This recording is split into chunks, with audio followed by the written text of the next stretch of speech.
जय हिंद दोस्तों। आज हम लोग सीखेंगे परिमेय संख्या के बारे में।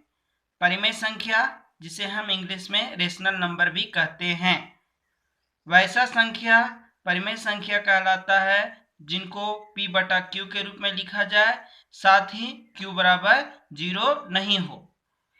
परिमेय संख्या पहचानने के तरीके, यहाँ एक सवाल बनता है। इसके दो तरीके होते हैं। यदि कोई संख्या बटा विभाजक या अंश बटा हर के रूप में कह सकते हैं, इस तरह में लिखा हो, या फिर हम उसे p बटा q के रूप में कह सकते हैं कि इन संख्याओं के रूप में लिखा हो तब। और दूसरा, q बराबर 0 नहीं होना चाहिए, यानी विभाजक 0 नहीं होना चाहिए, तब वह संख्या परिमेय संख्या कहलाएगा। आइए परिमेय संख्याओं के बारे में कुछ बातों को जान लेते हैं। पहला, सभी प्राकृत संख्या पूर्ण संख्या में आते हैं। ये आप लोगों को हमने पहले भी बताया था। सभी पूर्ण संख्या पूर्णांक में आते हैं। सभी धनात्मक पूर्णांक भिन्न में आते हैं।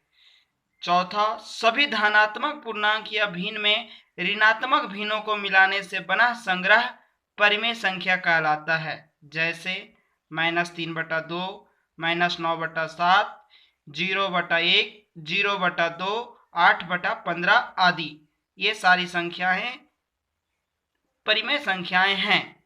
इस प्रकार हम कह सकते हैं कि प्राकृत संख्या, पूर्ण संख्या, पूर्णांक संख्या, भिन्न संख्या, ये सभी परिमेय संख्या को बनाती है, ऊपर चारों बातों से।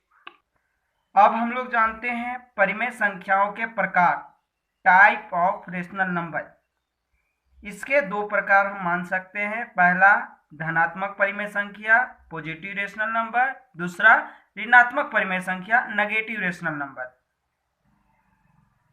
धनात्मक परिमेय संख्या पॉजिटिव रेशनल नंबर हम उन्हें कह सकते हैं जिनके संख्या और विभाजक यानी p बटा q दोनों एक ही प्रकार के चिन्हों से बने होते हैं, या तो वे धनात्मक चिन्ह हो या ऋणात्मक। तब उस प्रकार के संख्याओं को हम लोग धनात्मक परिमेय संख्या कहेंगे। जैसे 1/2, 5/7, -6/-8, -12/-15, 4/9। इसमें देखिए 1/2, 5/7, 4/9 ये सभी धनात्मक चिन्हों के बने हैं, यानी प्लस हैं। वहीं -6, -8 जो कि एक भिन्न संख्या के बारे में बता रहा है, यह ऋणात्मक चिन्हों के बना है, इसलिए इसे हम ऋणात्मक चिन्ह वाले भिन्न कहेंगे।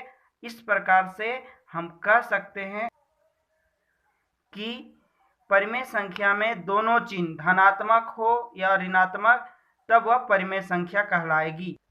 दूसरा है ऋणात्मक परिमेय संख्या नेगेटिव रेशनल नंबर।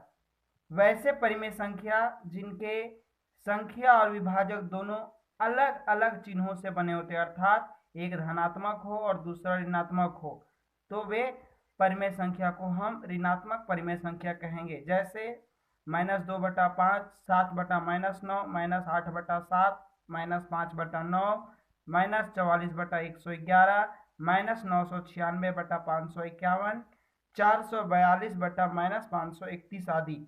इन संख्याओं में देखिएगा तो किसी का संख्या माइनस में है यानी ऋणात्मक में है, तो किसी का विभाजक ऋणात्मक में है, किसी का संख्या धनात्मक में है तो किसी का विभाजक ऋणात्मक में है। अब हम लोग परिमेय संख्याओं के प्रकारों को जानने के बाद इससे कुछ निष्कर्ष निकाल लेते हैं। जैसे संख्या और विभाजक दोनों धनात्मक चिन्ह या दोनों ऋणात्मक चिन्ह हो तब वह धनात्मक परिमेय कहलाएगी। मतलब ऋणात्मक भी रहे तब भी वह धनात्मक कहलाएगी, लेकिन इसके लिए शर्त यह है कि दोनों ऋणात्मक होने चाहिए। दूसरा, ऋणात्मक परिमेय संख्या में संख्या या विभाजक कोई भी एक धनात्मक चिन्ह होगा तब दूसरा ऋणात्मक चिन्ह होगा। तीसरा, धनात्मक परिमेय संख्या ही भिन्न संख्या होती है। ये इंपॉर्टेंट है। जितने भी भिन्न संख्या हमने आपको पीछे बताया था वो सभी धनात्मक परिमेय संख्या कहला सकते हैं।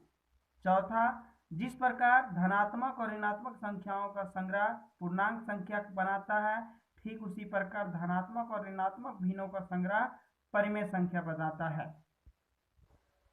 अब पांचवा है, प्रत्येक संख्या को भिन्न के रूप में व्यक्त किया जा सकता है। यदि इसके विभाजक या हर के स्थान पे 1 से भागा दिया जाए तो इस तरह संख्या में भी कोई परिवर्तन नहीं आएगा। जैसे उदाहरण से देखिए 15/1, इसमें विभाजक यानी हर को हमने 1 लिखा, तब संख्या फिर से 15 ही रह गया, इसमें कोई बदलाव नहीं हुआ। दूसरा 39/1, इसमें 39 एक संख्या बन गया, 495 एक में 495 है। उसी तरह ऋणात्मक भिन्नों को लिखकर देखते हैं। -4/1 में जो संख्या बना वो -4, -15/1 में -15, -221/1 में -221। इस प्रकार कहा जा सकता है कि संख्याओं को भिन्नों में और भिन्नों को परिमेय संख्या के रूप में लिखा जा सकता है। इस तरह के और भी संख्याओं के बारे में जानने के लिए आप हमारे चैनल के वीडियो पेज पे जा सकते हैं, वहां देख सकते हैं प्राकृत संख्या, पूर्ण संख्या, पूर्णांक संख्या, धनात्मक संख्या, इन सारे संख्याओं के बारे में हमने विस्तार से बताया है। आप वहां जाकर इन चीज़ों को देख सकते हैं यदि आपको नहीं आता हो तो। धन्यवाद।